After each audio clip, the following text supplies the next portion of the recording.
안녕하세요. 말씀 나눔 시간입니다. 오늘 10월 6일인데요. 10월 6일 말씀 나눔 시간 시작하도록 하겠습니다. 잠시 우리 기도하시고 찬양하시겠습니다. 감사하신 하나님 아버지, 오늘도 이렇게 저희들 주의 말씀 가운데로 또 나오게 하시고 주님의 말씀을 들음으로 또한 저희들의 심령을 깨울 수 있도록 허락하여 주심을 감사드립니다.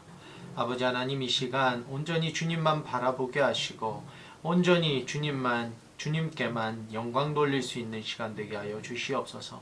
주님, 모든 것들을 온전히 주님 앞에 맡겨드립니다. 감사드리오며 살아계신 우리 구주 예수 그리스도의 이름으로 기도드렸습니다. 아멘. 우리 찬송가 150장입니다. 찬송가 150장 찬양하겠습니다.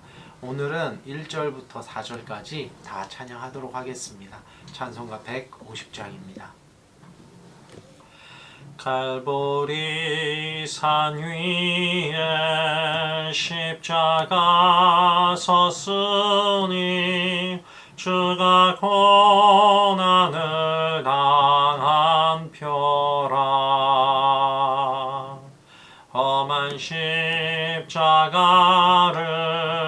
내가 사랑함은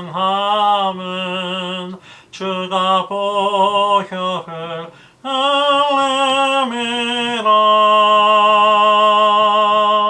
최후 승리를 얻기까지 주의 십자가 사랑하리. 비난며 멸관 받기까지 험한 십자가 붙들겠네. 멸시천대 받은 주의 십자가에 나의 마음이 끌리도다. 귀한 어린 양이 세상 죄를 지고 험한 십자가 지셨도다. 최후 승리를 얻기까지 주의 십자가 사랑하리. 비난며 멸관 받기까지 험한 십자가 붙들겠네. 험한 십자가에 주가 흘린 피를 믿는 마음으로 바라보니 나를 용서하고 내 죄 사하시려 주가 흘리신 보혈이라. 최후 승리를 얻기까지 주의 십자가 사랑하리. 비난며 멸관 받기까지 험한 십자가 붙들겠네. 주님 예비하신 나의 본향집에 나를 부르실 그날에는 영광 중에 계신 우리 주와 함께 내가 죽도록 충성하리.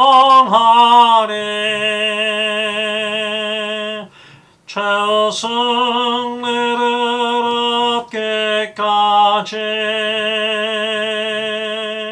주의 십자가 사랑하리. 빛나며 유건 받기까지 험한 십자가 붙들겠네.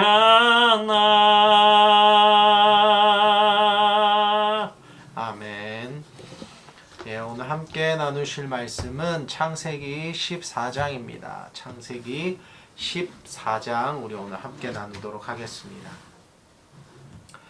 우리는 13장에서 아브라함이 하나님의 인도하심을 따라 헤브론에 있는 마므레 상수리 수풀에 하게 된 것을 알게 되었습니다. 그리고 14장으로 장면이 바뀌는데 이 바뀐 장면이 아브라함과는 전혀 상관없는 전쟁 장면부터 소개를 합니다. 14장은 당시 동방의 왕들과 서방의 왕들의 전쟁에 관해서 시작을 합니다.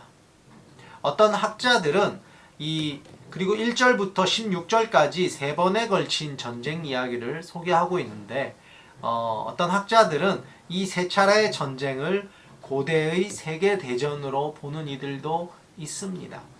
고대의 세계대전이든 부족 간의 전쟁이든 어쨌든 이 첫 번째 전쟁 이야기는 엘람의 그돌라오메를 주축으로 하는 4명의 동방왕이 시딤 골짜기에서 5명의 서방왕과 싸웠으며 그 결과 5명의 서방왕이 동방왕들을 12년간 섬겼다라고 간단하게 그렇게 소개를 하고 있습니다. 서방 5도시들에 대해서 성경은 소돔과 고모라와 아드마, 스보임과 벨라 혹은 소알이라 소개를 하며 정확한 위치에 대해서는 언급하지 않지만 3절에 이들 도시가 사해 근처에 있었다라고 언급하고 있습니다. 이 전쟁의 결과로 서방의 5왕이 동방의 4왕들을 12년간 섬겼다라고 합니다.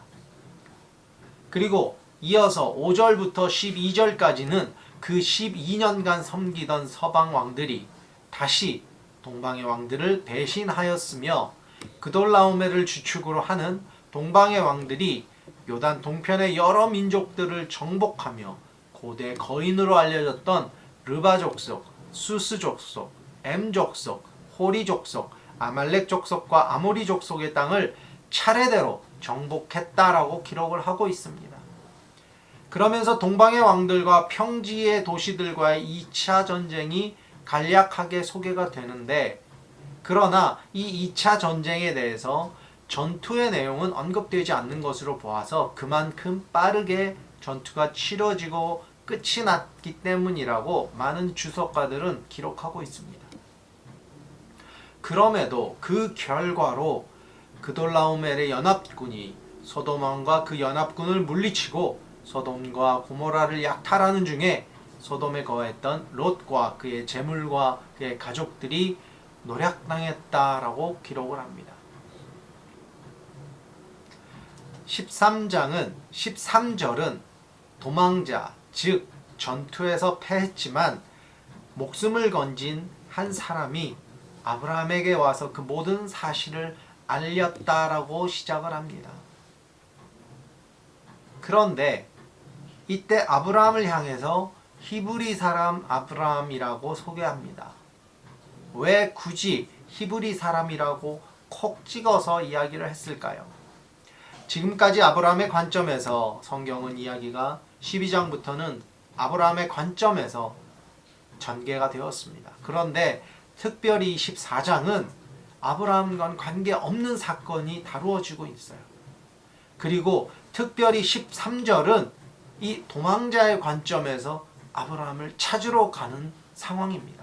그렇기 때문에 다른 부족 출신의 아브라함이 아니라 꼭 히브리 사람 아브라함을 찾아서 그에게 소식을 전해야 했다라는 거예요. 때문에 아브라함의 출신을 그렇게 정확하게 명기하고 있는 것입니다. 아브라함은 조카 롯의 소식을 듣자 바로 자신이 훈련된 자 318명을 데리고 다메섹 왼편 호바까지 쫓아가서 빼앗겼던 재물과 조카 롯과 친척과 부녀 모두를 찾아오게 됩니다. 17절은 아브라함이 전투에서 이기고 전리품을 가지고 돌아오는 장면을 그리고 있습니다.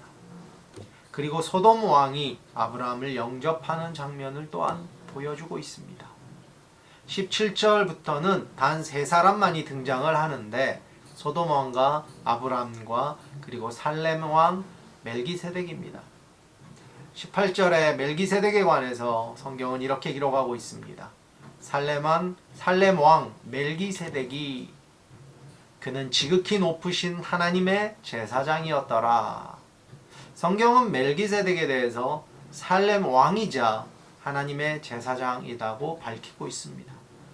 많은 주석가들은 이 살렘 왕 멜기세덱을 예루살렘을 다스렸던 인물로 보고 있습니다. 또한 멜기세덱의 이름에 관해서도 여러 견해가 있지만 대체로 나의 왕은 의로우시다라는 뜻을 가지고 있다라고 보고 있습니다. 더욱이 18절 하반절에 그의 소개가 지극히 높으신 하나님의 제사장으로 소개되고 있으니 그의 이름에 대해서 더 이상의 논쟁은 무의미하다라고 볼 수 있을 겁니다. 이 멜기세덱이 승전 후에 돌아오는 아브라함을 맞아 축복하며 떡과 포도주를 가지고 옵니다. 이것은 다른 뜻이 있는 것이 아닙니다. 여러 주석가들, 여러 학자들은 이것에 대해서 굉장히 많은 견해들을 내놓고 있지만 사실 다른 뜻이 있는 것이 아니라 단순히 아브라함의 노고를 치하하며 그와 친선을 도모하기 위한 선물로 보는 것이 합당한 해석일 것입니다. 또한 아브라함 역시도 자신이 취한 전리품의 10분의 1을 멜기세덱에게 돌립니다. 아브라함이 자신의 전리품 중에 10분의 1을 멜기세덱에게 준 것은 그가 하나님을 섬기는 제사장으로 인정한 것이며 동시에 아브라함이 전쟁에서 이긴 것이 자신의 힘에 의해서가 아니라 하나님의 은혜로 인한 것임을 인정하는 것이기도 합니다. 요즘 성도님들은 11조에 관해서 이야기하는 것을 별로 좋아하지 않는다라고 들었습니다. 또 불편해 하시는 것도 사실이죠. 그렇죠? 그런데 우리가 헌금을 하고 특별히 우리가 11조를 내고 그렇게 하는 것은 감사헌금을 내고 하는 것은 우리가 어떤 특별한 목적이 있어서 혹은 어떤 다른 뜻이 있어서 하는 것이 아니에요. 또 교회가 강제로 그것을 강요할 수도 없는 것입니다. 그렇지만 내가 받은 축복, 물질적인 축복 또한 나의 모든 소유가 내 것이 아닌 하나님의 것이라고 인정하는 그 믿음 가운데 나오는 자발적인 행위라는 것입니다. 하나님께서 나에게 그만큼의 물질을 허락해 주셨고 그렇지만 이 물질은 나의 노력이 아닌 하나님의 은혜와 축복에 의한 것이며 또 나를 비롯해서 내가 가진 모든 것들은 하나님께서 나에게 허락하신 하나님께서 나에게 맡기신 하나님의 것이라는 것을 인정하는 그 믿음에서 나오는 행위로 우리는 10분의 1을 떼어서 하나님께 드리는 것입니다. 거기에 대해서 너무 많은 의미와 많은 어떤 신학적인 어떤 의미들을 부여하지 않았으면 좋겠습니다. 단순합니다. 우리는 하나님께서 지으신 피조물이고요. 우리가 가진 모든 것, 우리가 누리는 모든 것은 하나님으로부터 나왔습니다. 또한 우리의 것이 아무것도 없다라는 거예요. 지금 내가 많은 재물이 있고 내 통장에 많은 자산이 있다고 하더라도 그것은 하나님께서 나에게 맡겨주신 것이지 내가 벌어서 내가 능력이 있어서 그렇게 생각하실 수도 있지만 내가 정말로 믿는 자고 내가 하나님을 경외하는 사람이라면 그 모든 것에 그 모든 것이 하나님으로부터 온 축복이라는 것을 우리는 고백해야 합니다. 그리고 그 고백과 믿음의 증거가 바로 11조요 헌금을 드리는 것입니다.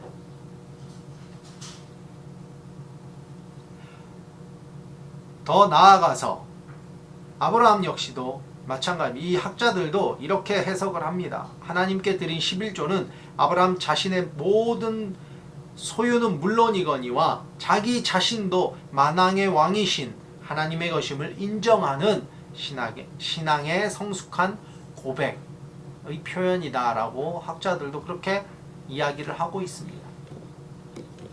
21절에 소돔 왕이 아브라함에게 사람은 자신에게 보내고 나머지 전리품은 아브라함이 가지라고 이야기를 합니다. 그런데 아브라함은 단호히 거절하는 모습을 보이며 하나님의 이름을 자신의 맹세에 개입시킵니다. 뭐라고 했는지 우리 한번 볼까요? 네 말 23절입니다. 네 말이 내가 아브라함으로 치부하게 하였다 할까요?